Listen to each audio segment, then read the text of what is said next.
This is a presentation of the Sports Source Digital Network, presented by Hearthside Bank.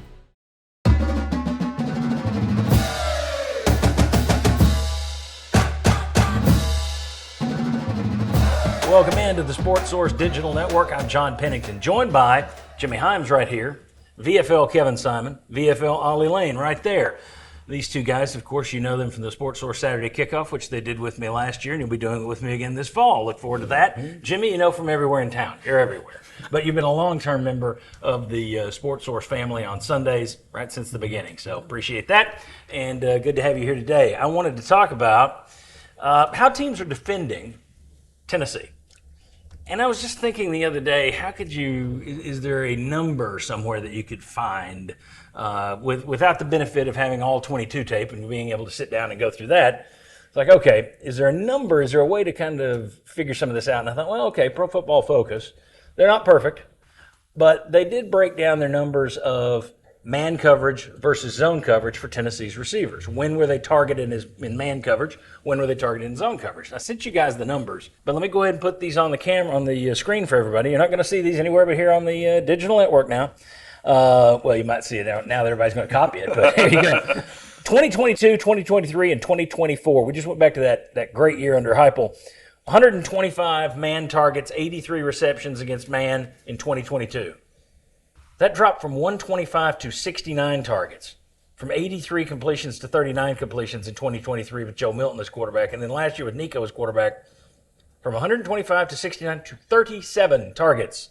37 times he threw at a man in man coverage, 16 completions last year. Now, again, I don't know that Pro Football Focus numbers are 100% correct. I bet the ratios are pretty close, though. Mm-hmm. So you also look at the yards throwing against man versus zone. 1,000 yards for Hendon Hooker throwing against man, 500 for Milton, 270 for Nico. You look at the touchdowns, 9, 3, 2. Yards after catch, obviously that dried up when people are just kind of sitting up on the top. And then your zone targets, 190, 183, and then it jumped to 206 for Nico. Kevin, I'll start with you. Does this say anything about the defensive schemes that Tennessee has faced? Well, obviously it says something about the defensive schemes, but does this go back to that copycat kind of 3-3-5 look that teams have been throwing at Tennessee? Well, I think it says something about the quarterbacks, the receivers, and the defenses that people have been playing against us. When you have a Hendon Hooker, when you got Jalen Hyatt that can run by just about anybody, yep. That changes things because you got a guy with life-threatening speed on the field who could change or alter the course of the game in a blink of the eye. Think about the Alabama game, fourth quarter, Jalen Hyatt, the iconic, was his fifth touchdown, where he has man-to-man coverage, the deep middle field safety doesn't get enough depth. He burns the safety of the nickel corner and ends up scoring a big touchdown to put Tennessee up. Without a guy like Hyatt, people have been playing a lot more 4 men over 3 to the passing strength, 3 men over 2 away from the passing strength, and just saying, hey, we're going to limit you beating us down the field, right? So, the number one thing for a defensive back for the secondary or for a defensive coordinator, number one thing, defend the deep area of the field. That has impacted Tennessee's ability to create explosive plays in the pass game, which has then hurt the tempo and everything that goes with it. People will kind of pick their poison. Instead of rolling an extra man in the box and playing man coverage or playing a former cover 3 and getting an 8th man in the box, they've played more two-high safety, split safety looks, said, hey, we don't care if you're running the ball on us, but we're not going to let you throw the football over our heads. Yep. Ollie, you were over there and saw some of this. You were there 2022, you were there the whole time, 21, 22, and 23. You weren't there last year. But 21 and 22, you were there when Tennessee was just, they had people flummoxed. Yeah. The defense was constantly trying to figure out, oh gosh, if we go heavy here, they're going to throw it out here. Oh, let's go out here. Oh no, they're going to run on us. And then it's like, well, wait a second. Let's just put 5 guys out there over the top. Your thoughts on how it shifted from an offensive line perspective? Yeah, I mean, as you see the progression of this offense and defense is kind of figuring out the gimmick and the scheme of everything, they've continued to copy what other teams are doing, as we kind of talked about already. You kind of saw it first really highlighted in the 21 game against Missouri. They came out in some different defense, that 3-3 nickel stack. but we just steamrolled them because we were prepared for it. We had a plan, went into it, destroyed them. And then you saw it kind of pop up again in 22 against Clemson, because that's what Clemson was running against, other teams that ran our offense, so they threw it out there again. We had success, and we beat them. But as you see, go to 2023 Missouri, they come back out in that nickel defense. It's completely destroyed us. I mean, we can't do anything against them. And then you see these teams start picking up on what they were doing. Copycat league, they start copying everything and just copy and paste in these game plans and throw it in against us because they see that it works. And it has proven stats that it works. In the past, you've seen a lot of these defensive coordinators, they have so much pride in what their defensive scheme is. Got to do what I want. Yeah, this is what I do. But now you're seeing they're so desperate to win, so desperate to get that win in the column that they'll do anything. They're going to throw the kitchen sink at you to get that done. And especially against an offense that can be as explosive as Tennessee's can be, that's going to be number one resort for them, is just anything I can do to just slow them down. I'm going to do it. Jimmy, thoughts? My thoughts are, when I looked at, there's a phrase in there that says Pro Football Focus took out the screens. I think a lot of what happened with Tennessee's offense is a lack of trust in the quarterbacks. I remember Joe Milton when they played Austin Peay. He couldn't complete a pass over the middle. Remember that? Yep. So all he did was throw screen passes. Okay. So that, I think, skews the numbers a little bit. Mm-hmm. And I think the same thing happened with Nico. Nico didn't throw a lot of slants or a lot of downfield passes. So I think the numbers on the man targets is much less, in part because Tennessee didn't trust their quarterback to over the middle. And so they were throwing more and more screens. Also cuts down on the yards after catch. It does. It cuts down on the yards. And if you look at the zone targets, I mean, there's like they went from 190 to 206. It's an uptick, but not huge. Right. It's less than 1.5 a game. So I see that more as Tennessee's scheme being pulling back, being more conservative, not trusting the quarterback to throw over the middle, and throwing a whole lot more screens. And it could be screens at running back, but a lot of the screens are to wideouts, right? Mm-hmm. So I think that's where a lot of this comes from. Tennessee, in my opinion, has to get back to throwing it over the middle and completing passes over the middle, intermediate passes. That, I think, will help them with the numbers. But these numbers are drastically different from 2022 to 2024. Absolutely. Yeah. And one thing I do want to point out, when we're talking about this offense, and we all complained about it last year, it doesn't look as good and everything, still wound up top 15 in the nation in points. It's still top 15 in the nation in yards. It's still, you put this offense up against any offense from Dooley, from Jones, from Pruitt, from a lot of the late former. I mean, this offense is still doing well numbers-wise. So we're talking about rich people problems, if you will. At the same time, that's what self-scouting is. You look at the nitpicks to try and fix them. Do you think they're looking enough at what their own issues are? How much? I mean, it's driving Heupel crazy. He wants to get out there and go back to 50 points a game. I'll give him credit because he's smart enough to say, I've got a really good defense. Offense isn't what I want right now. I'm going to win with defense. There are a lot of coaches that won't do that. So I give him credit. But at the same time, how much of the self-scout over there is pulling their hair out that we got to get back. We got to get back to this. Because if they're not pulling their hair out and doing the self-scouting, then I'm concerned. Yeah, I mean, they're obviously self-scouting. I mean, everybody, that's part of what you do, especially on bye weeks in the off season. You may even come back to it in the summer, trying to add some things, some wrinkles from NFL teams. I know there's a big thing that Jim Chaney liked to do, particularly like to look at guys like Sean Payton and what Kyle Shanahan was doing and maybe incorporate some of the looks into the offensive scheme. But to me, you're really missing Alex Golesh. You're missing a voice who Heupel trusts to make an adjustment here or an adjustment there. I think we can all agree. Now, with all due respect, it's easier to run some different things when everything works, like in 2022. But there hasn't been as many looks or different wrinkles to the offense 23 and 24. And I think that Alex Golesh's absence is a part of that. My hope is that with Seth Luttrell being on staff, somebody who Heupel trusts, an outside set of eyes. An outside set of eyes who he trusts and who he'll listen to maybe make a tweak here or tweak there different than what we've seen in 2023 and 24. I hope he can bring a little something to our offense in 25. How much? Oh, go ahead, Ollie. Something that I would say to counter that is I would say part of the issue does still fall on your personnel. Who's your players out there? I think as you get into some of these situations where you're having to play some of these younger guys, the younger quarterbacks that don't know everything inside and out like Hendon did, the ability to adjust on the fly, or your wide receivers that aren't able to really get themselves in the right position at the right time. I mean, Jalen Hyatt had a system where he knew where to be at every single time the play was called. And it takes a little bit to learn that. And I think that's part of some of that drop-off you've seen is that it's just inexperience. And inexperience in that personnel is going to cause that kind of drop-off. There's a belief, Jimmy, that Josh Heupel's offense has run better with veteran, experienced quarterbacks. And you look at Dylan Gabriel, might not have had all the talent, but he was more experienced. You look at Hooker versus Milton. Talent-wise, that's not a comparison. It's Joe Milton. Heck, Joe Milton, if you're just looking at raw talent, he's the best one you've ever had. Better than Peyton Manning. I mean, Manning's more accurate, but he can't do a standing backflip. He couldn't throw an orange 100 yards. That's exactly right. So, I mean, talent versus the Milton Hooker thing, you go with Milton. But veteran understanding, that was all Hooker. People are now saying, well, Joey Aguilar's coming in here, he's got the experience.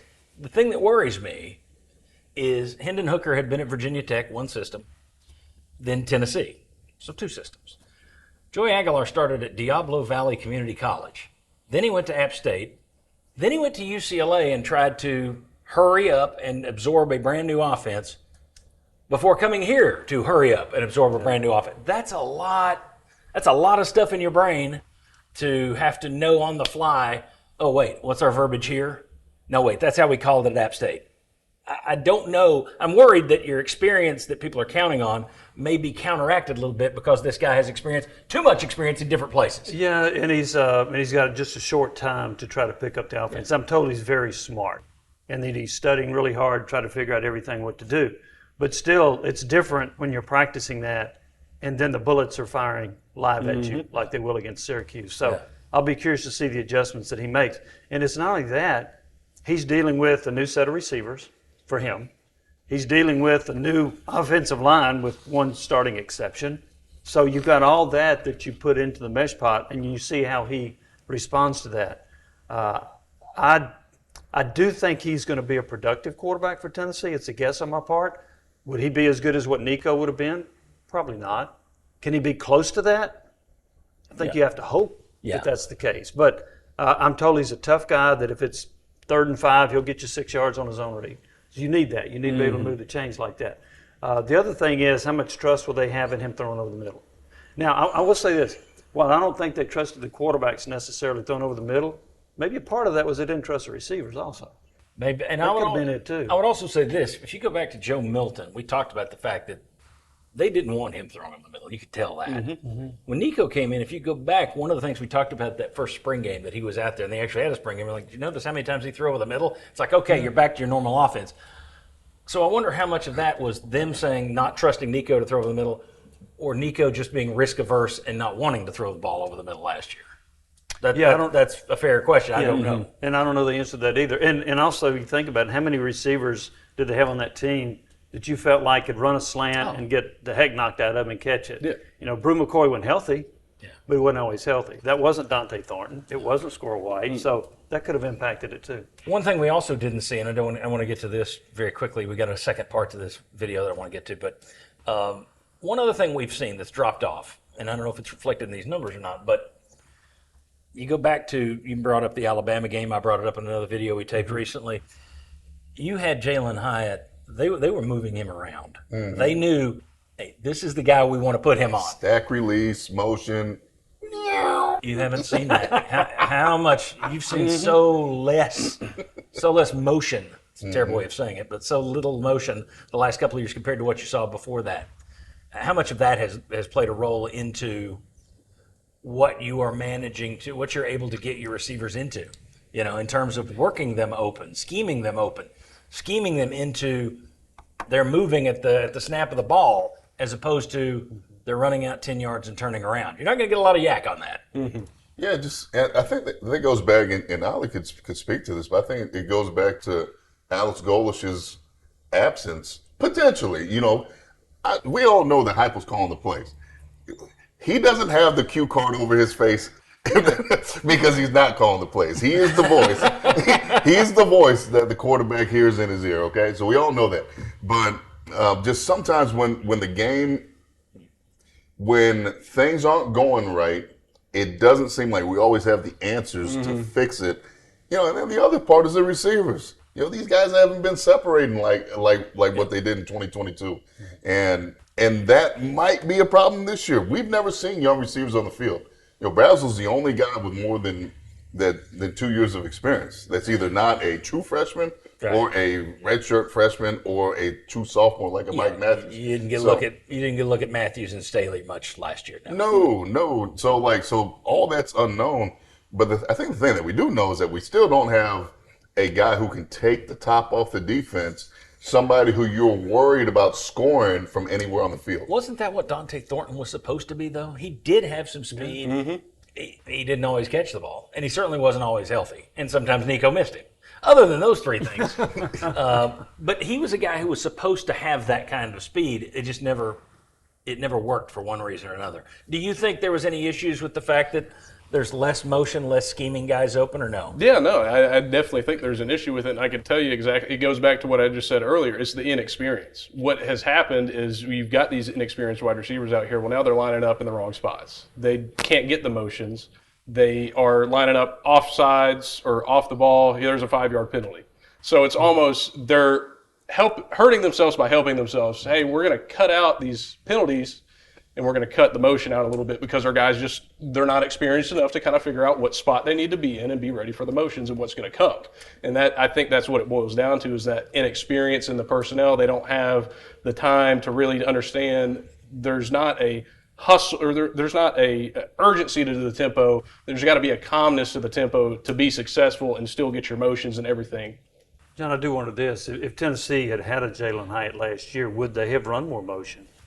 Or have they just pulled it back to where they just don't do it as much? And I think, Kevin, to your point about Golish, I think he did bring some really good game planning ideas to how to isolate Hyatt or their better receivers. Yeah. And you just don't see the separation in the last 2 years that you saw in 2022. Another question would be the route running of these guys as well. How well do the last cast characters run routes versus the Hyatts and the Tillmans? Now, you look at Hyatt in the pros, doesn't smell like the world's greatest route runner. But for what they did, maybe they were a little bit better in getting to the right spot at the right time. I do think when you're seeing so much more zone, you better have some good route runners. Mm-hmm. You better improve that. All right, I've got one more thing I want to get to in a second, but first I want to tell folks, Hearthside Bank. That's the crew that makes this possible. If you like this kind of content, if you like the stuff you find here on the Sports Source Digital Network, be sure to visit hearthsidebank.com, or better yet, go to any of their fine locations between southeastern Kentucky and right down in Farragut, just outside of Knoxville. You're going to find the friendliest banking anywhere. I promise you, Hearthside Bank. All right. I'm going to give you the name. Those who watch our show can do the math. But I spoke to an NFL assistant coach recently, and I want to get his take on this Tennessee thing. And I got some of his feedback, and I'm just going to run it by you guys and see what you have to say. You just respond and say, I'm Jimmy Hyams, and I know far more than this guy, if you want to go there. I probably won't, but go ahead. I don't know. That's fair. I don't know. So anyway, I wanted to know what has happened. He's familiar with Tennessee. This guy's familiar with what Art Briles used to run. He knows the system. He said, in terms of just what's changed, things changed for schools last year and this is kind of funny. Things changed for schools last year when defensive players got earpieces in their helmet. Offenses were pretty good about stealing defensive signals, and now that's much harder, meaning you can't snap and go as quickly. Now, he admitted, I know that sounds like a paranoid defensive coach, that they're stealing my signals. Any truth to that? You think that has anything to do with this or not? Yeah, I'd say it has you think there was a little bit. There's a little smoke to it. I'd assume so. I mean, I think there definitely is input that you get from seeing the signals, especially if a team's stupid enough to use the same signals every single year for every game. So, I mean, now that they're right in your ear, you're getting a lot more immediate communication as well. You never had a team, say in the Palmetto State, that you felt stole your signals, did you? No. Not me. I think the slower you go, the more impactful that statement is. Because if you can tell your defense what they're doing and the offense is not going at a really quick pace, I think that's a benefit to the defense. Well, and certainly if they can give you different pre-snap reads, which they can give you different looks, which is something that they couldn't do when Hendon Hooker was out there and you guys are flying, snapping the ball every 2 seconds. They're hurrying to get back to the line of scrimmage. Okay, now let's get serious with some of these. A couple of these. If there's anything defenses have figured out, it's that this style of offense is essentially 3 horizontal pods, maximum space between each, and they're looking for a mathematical advantage. For the defense to outnumber the offense in any one of those 3 pods, they have to be light somewhere else. But if they're equal or balanced, take the one-on-one matchup you like and roll with it. I think defenses have learned they can dictate where the ball should go and play accordingly based on whatever weakness they like. But to say they figured out the offense is just inaccurate. But he does believe they've decided, okay, we're no longer, as you got to that, kind of touches to what you talked to off the top. So I'm guessing you agree with the statement. Yeah, basically, we're going to take our chances. We're going to make you run the football. Hopefully we stop you with a light box, 6 men in the box, and make it a 3rd and 4 or 3rd and 5, and we can get off the football field. Yeah. Instead of you throwing the football over our head, and now us having to deal with the hurry up offense. To me, just the style of play has been totally different because we have not been able to create explosive plays. There's multiple reasons. There's the quarterback, the receivers not creating explosive plays, but also goalless is a little bit of a piece of it, in my opinion. But also the way that the defense is playing, the offense has to evolve. They're going to have to do some different things than what they've done recently. Because like Coach was saying, it's a vertical passing game, 3 separate pods, and if you can limit those deep area throws, then the football has to go underneath. Yeah, and it's all about math. You've got these guys spread wide over here, these guys spread over here, and you got this bunch in the middle, and you're supposed to pick where you want to be. And now they're just saying, oh, wait, we're just going to sit over the top. We're not going to worry about that anymore. All right. When you had Georgia's talent, it didn't matter, And when you had Georgia's talent, it didn't matter. Yeah, great point. And what's interesting, though, it had to be Georgia's talent. Because Alabama had great talent, and it didn't help them. Right. So, last one here. I asked you about teams going to more of that 3-3-5 that Oklahoma threw out, that Missouri threw out. And basically saying, run if you want, we're not going to let you go deep. He said, I think for sure teams are saying that, especially last year with the type of defense UT had, meaning let's just play it safe and we got a better shot of beating them in a tight defensive battle as opposed to giving up some big play and having to battle back against them. He went on, to me, a lot of it is indicative of how the defense feels about the Vols quarterback. His pre-snap ability, decision-making, and accuracy. I bet the vast majority of first and second down pass attempts over the first 4 years under Heupel were from the seams to the sideline. Hooker was a marksman on those, where Milton and Iamaleava were not. That's a killer if you don't hit those. Thoughts? I 100% agree with that. That's the thing that separated Hendon from the other 2 quarterbacks, is that he was able to get those throws completed. He was able to get the ball in the hands.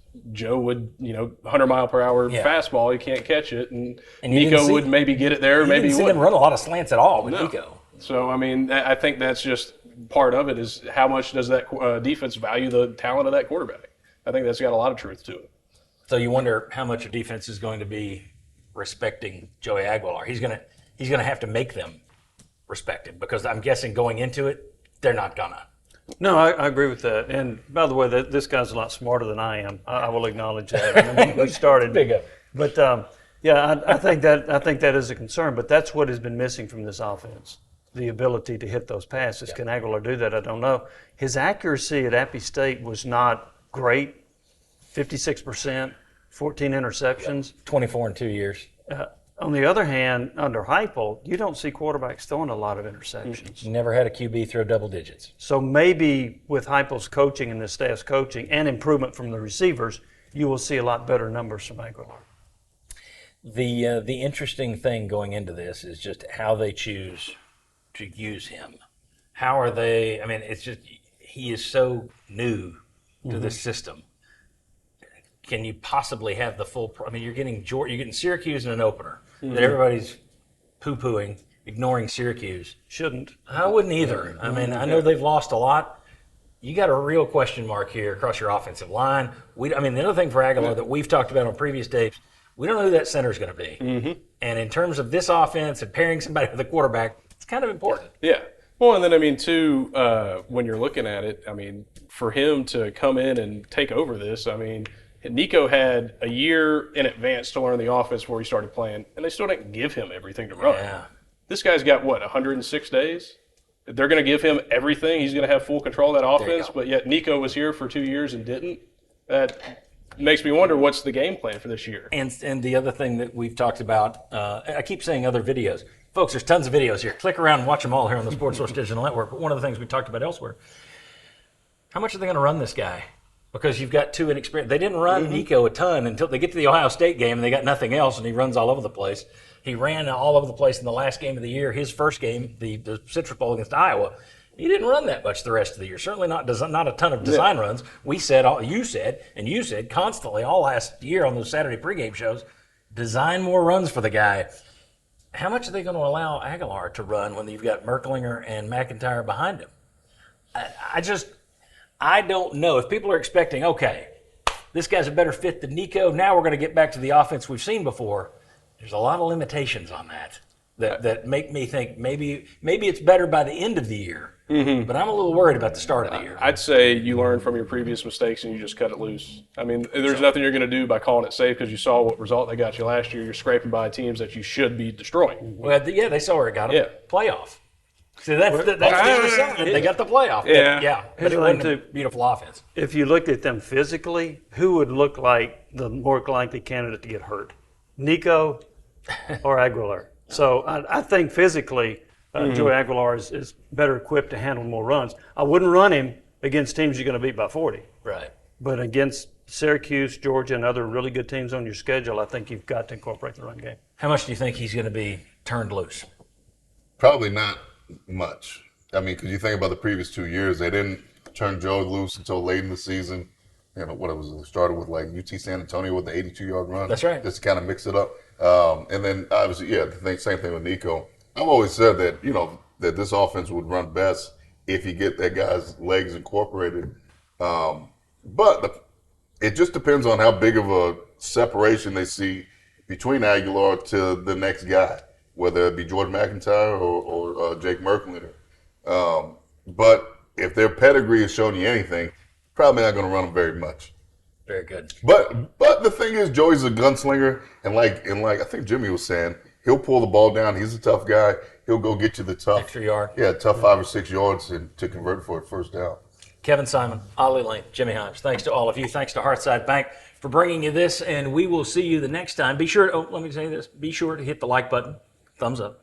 Hit the subscribe button. Click the bell. Ring the bell. Hit the notify button. And then leave us a comment. What did we get wrong? What did we get right? What are your thoughts on this? How much are they going to turn Aguilar loose? What is the concern level for the offense and how teams have they figured it out? You got a lot of people saying they haven't figured it out, but there are some things they've learned. Where are you? Have they figured it out? You tell us. Right in the comment section. We'll see you next time on the Sports Source Digital Network.